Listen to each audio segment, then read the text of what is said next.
Please use the raise hand function for questions. We will address questions in the room first and get to Zoom if time allows. And recording press conferences on cell phones or cameras is prohibited. We'll be joined by head coach San Diego State, Brian Dutcher, here in about a minute or so.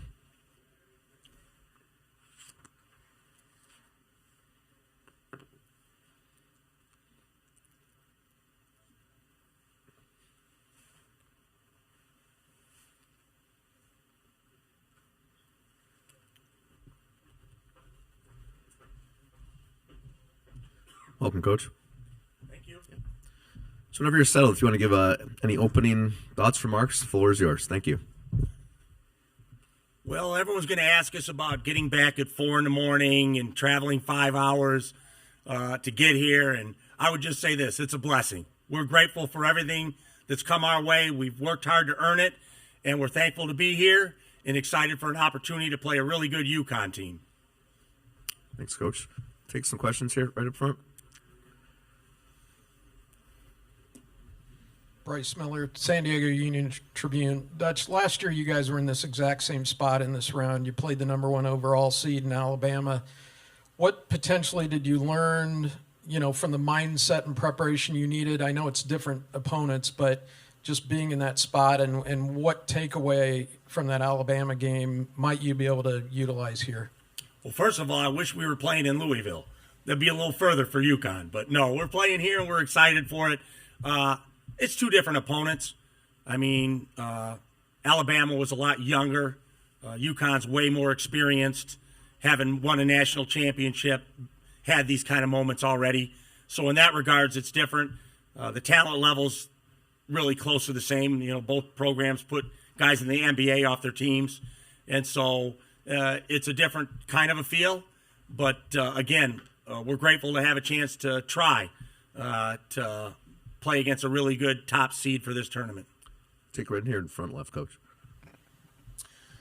Dave Borges, Hearst, Connecticut Media. Brian, for those of us who haven't really seen Jaden play much of this season, can you talk about how he's just blossomed from a guy averaging 7 points off the bench to 21.5 this year and an All-American candidate? Just his gradual improvement over this season and how different a player he is now. Yeah, and this is to Jaden's credit more than anything. He was capable of doing a lot of this last year. But I had Matt Bradley on the team, and he dominated the ball a lot, and with good reason. He was a really good player. And I didn't need Jaden dominating the ball, too. And so he waited his turn. He was patient. He kept putting his work in. And so it's not as big a surprise to the coaching staff as it is to maybe the country as a whole that Jaden is this good. We knew he was this good. He was just waiting for his opportunity. And that's a credit to him to be willing to do that. Right here, John. Brian, John Fanta from Fox Sports. When you think about, to that point on Jaden, what he's being asked to do, how that's different, along the lines with this team, you come off of an amazing run of last season. There's obviously an increased attention, pressure, spotlight, whatever you want to call it.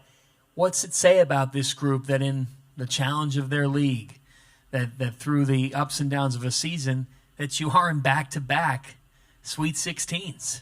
Yeah, it's a credit to the kind of kids we recruit. They're hard workers. They can deal with adversity. I mean, we got beat a lot this year in hard road environments and took everybody's best shot, and not unlike Connecticut. They took everyone's best shot, but they won a lot of those games. That's why they're the top seed. We won enough of them to earn a 5 seed, but it's been a challenging year because everybody knows that we played for the championship last year. Everyone knows what we've done in the Mountain West, and so I think all those moments have prepared us for this moment, hopefully, that we played hard environments, we played hard games, and we somehow been able to stand on 2 feet and continue to win. And that's our goal for tomorrow, is to find a way to stand on 2 feet and win. Coach, right here in front. Gavin Key from the London Day. How much can it help in your preparation that you did just play UConn fairly recently in April? And I know the personnel is a little different, but can that help you? Well, hopefully there'll be some familiarity with them from last year. A lot of the same players back, a lot of the same system. They play a lot the same way. Danny's done an incredible job, and so we kind of know what it looks like. We know how hard it is, and, as much as they ran through the tournament last year, dominated pretty much everybody, we felt with 5 minutes ago it was a 5-point game. We put ourselves in a chance to win. And so hopefully tomorrow we'll do the same thing. Hopefully with 5 minutes to go in the game, we'll have an opportunity to win. Right here, front.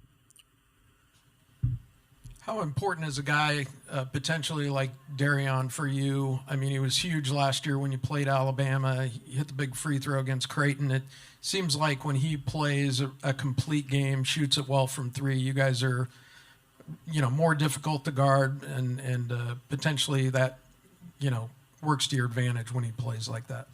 Yeah, I've got the starting backcourt from last year's national championship runner-up. I've got Lamont and Darion back, and that's a good place to start.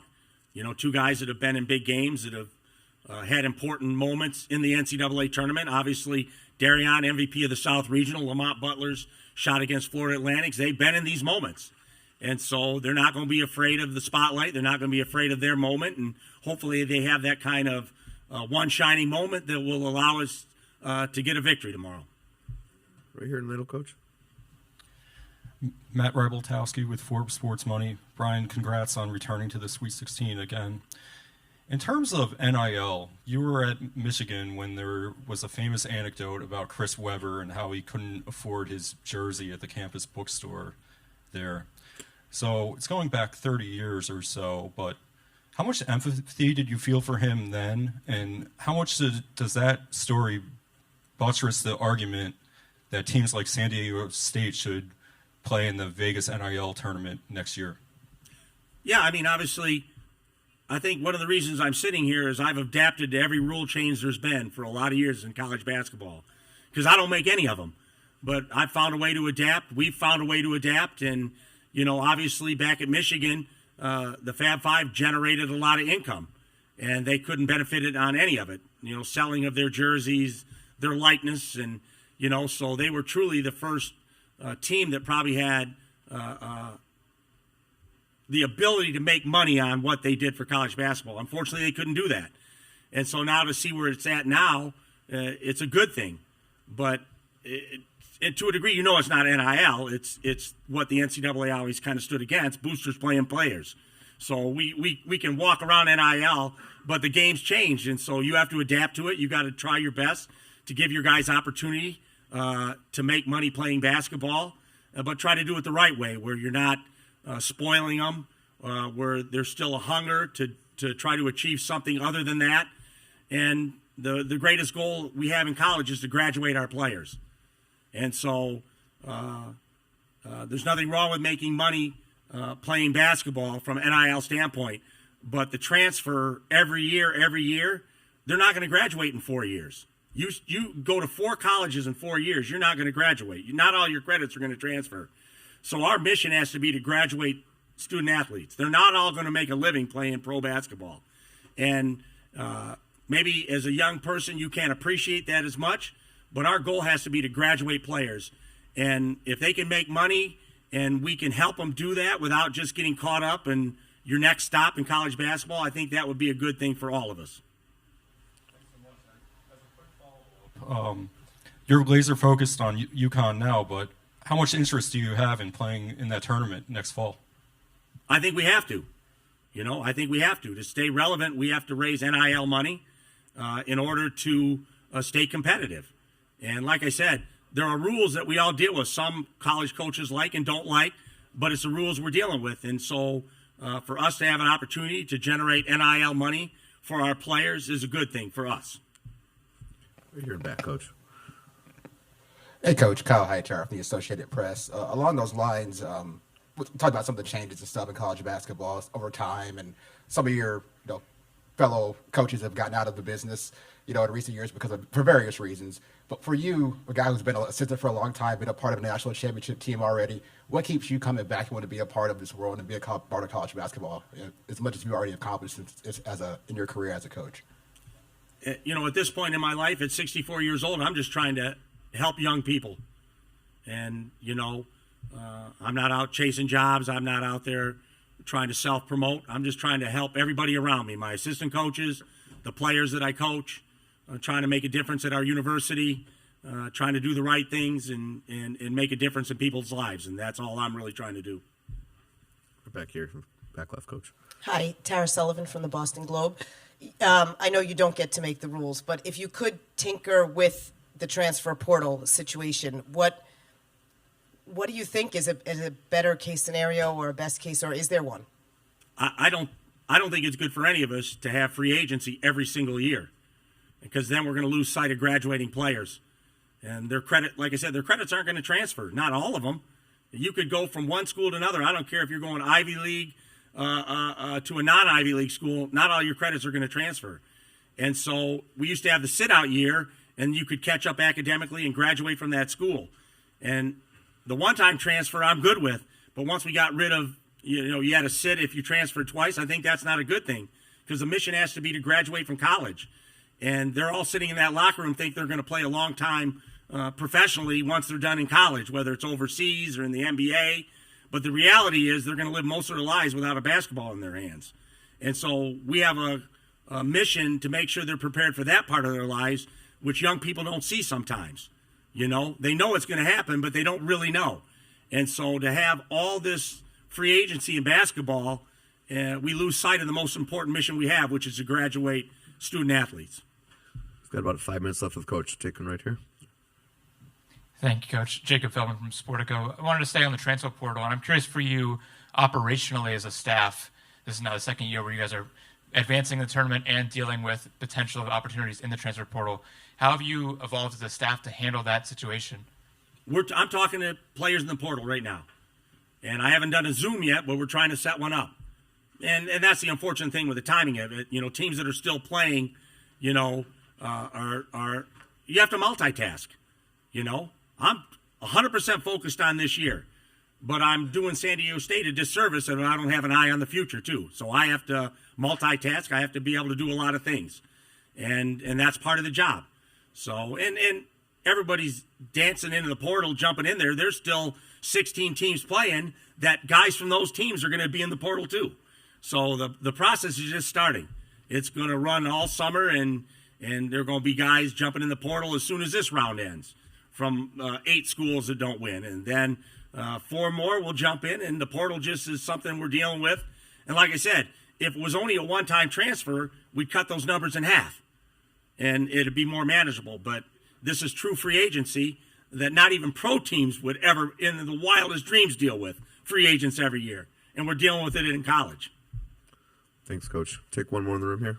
Pete? Brian, Pete Thamel from ESPN. Charlie Baker, the NCAA president, said this morning that the organization is going to start to work on banning prop bets on individual players. I'm wondering if you had an opinion on that. And part of it is players getting harassed for not hitting overs and unders and whatever it is. I'm wondering, you obviously play in hostile environments where fans are close, if you saw any of that this season.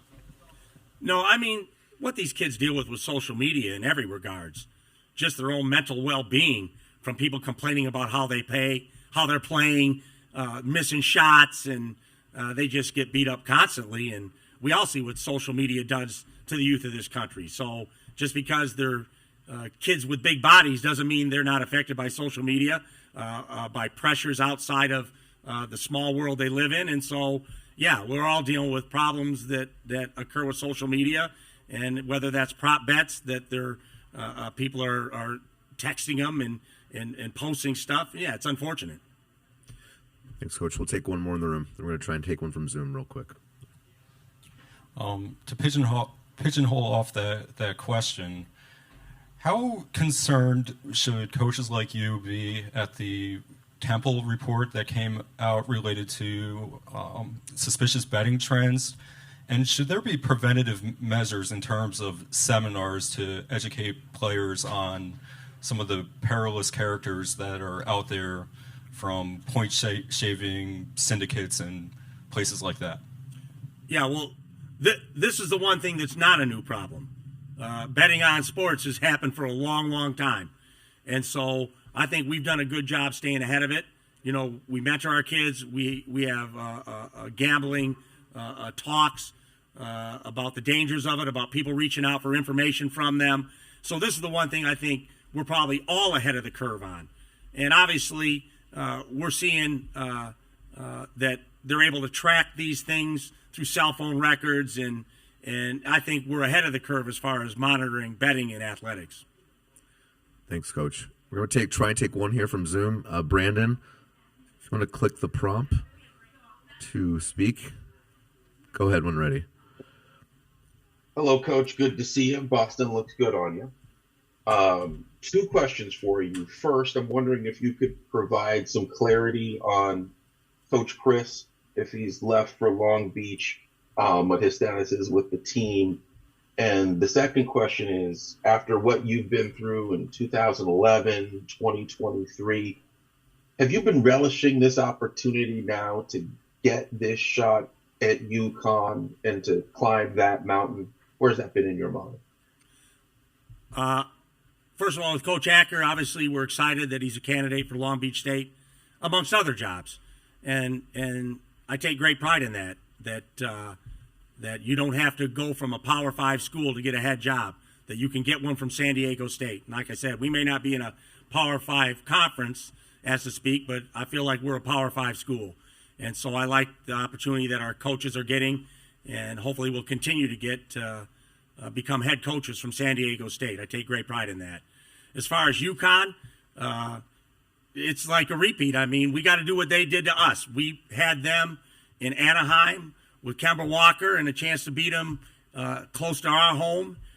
We played them in L.A., obviously, in Anaheim, and they beat us. They beat the Kawhi Leonard team, and so we're in their backyard now, and hopefully we'll have an opportunity to beat them close to their home. Thanks so much, Coach. Good luck tomorrow. All set. Good. Thank you. Thank you. Momentarily, we'll be joined by Jaden Ledee, Lamont Butler, and Darion Trammell.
How's it going, guys? Just grab a seat right next to your name tag there. Thanks, fellas.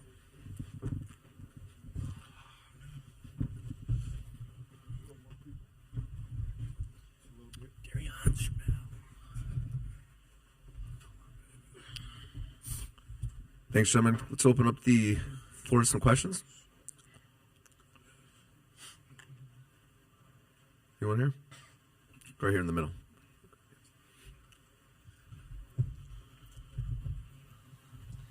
John Schaefer, San Diego Sports 760. I guess for each of you, what's it like to have a second opportunity here against Connecticut? You take it down there, Lamont. Yeah. Yeah, I mean, definitely a blessing, to be here in the Sweet 16 again. To be able to play UConn again is great too. They took us down last year, so we definitely want some revenge back a little bit. But it's an honor to be here, and we can't wait to play. Yeah, just going off what Lamont said, I mean, it could have been anybody. It could have been UConn. It could have been, Kentucky. It could have been, Boys, Girl Scouts. It don't matter. I mean, just, being here in this position, it's a blessing, for us to be together and, have fun and enjoy this game together is a blessing. Yeah, no, it's a blessing. Just to be here back to back. Not a lot of teams can do that, and not a lot of teams make this tournament. And so it's just an opportunity to show who we are as a team. And I think we're just super excited for that. Thanks. Right here, front left. Right behind you. There you go. Jaden, does it feel different for you this year? Just last year you were essentially coming off the bench and not as big, playing a key role, and now leading scorer, one of the top players in the country. Does it feel like a little different going against UConn this time? I mean, not that much. I mean, like I said, we all have a role, and I feel like last year, like I said, the team was so good, and the team this year is really good. So I mean, we all got a job to do, and I'm just go out there and do my job. That's it. Right here on the left here. Hi, for any of you who might feel up to answering it, Tara Sullivan from the Boston Globe. College basketball has enjoyed its best ratings ever again during this tournament, but at the same time, we all know there's a million different issues going on, from a suit at Dartmouth to unionized to NIL to transfer portals. Do you guys sense sort of being in the middle of a game that's changing, or do you just focus on yourselves? Are there any things you would like to tell people about kind of the state of college basketball? First of all, I like the way you said tournament. It's like tournament. That was funny. Yeah, he said tournament. But I mean, we kind of just focus on going in every day and being the best version of ourselves. NIL has kind of changed basketball. In a way, it's different. I mean, we're able to make money off our name, image, and likeness. So I think that's a blessing in itself. People use it in different ways. I feel like I use it in the right way. So. I mean, like I said, I'm just trying to go out there and, play my best basketball and, set myself up for the future. Jaden or Darren, do you have anything with that? Nah, mine got it. Okay. Anything else right here? Bryce Miller, San Diego Union Tribune. Jaden, how different can this team be on any given night when the guys on either side of you are playing well? They were big in, obviously Darion last year against the number 1 overall seed Alabama. Lamont has the big shot in the Florida Atlantic game. They can kind of potentially change the dimension of trying to guard and compete with you guys. Yeah, I mean, if these two guys next to me are going, really hard to beat. I mean, at San Diego State, we're gonna lock up, we're gonna play hard. So if these two guys next to me hitting shots, I mean, it's not really much the other team can do. So yeah, it makes it really tough to beat. Do you have any questions, student athletes? Right here in the front.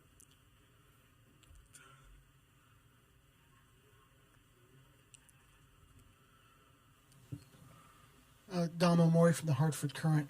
Lamont, how is your team different from the team that played UConn last year? I imagine more experienced, more mature, but how is it different?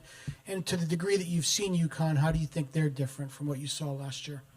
Yeah, I mean, I think we're very versatile offensively. I mean, we got a bunch of scorers that can, put the ball in the basket at any time. Jaden's been playing unbelievable, but, Darion, Micah, myself, Reese. I mean, we have guys that can really score.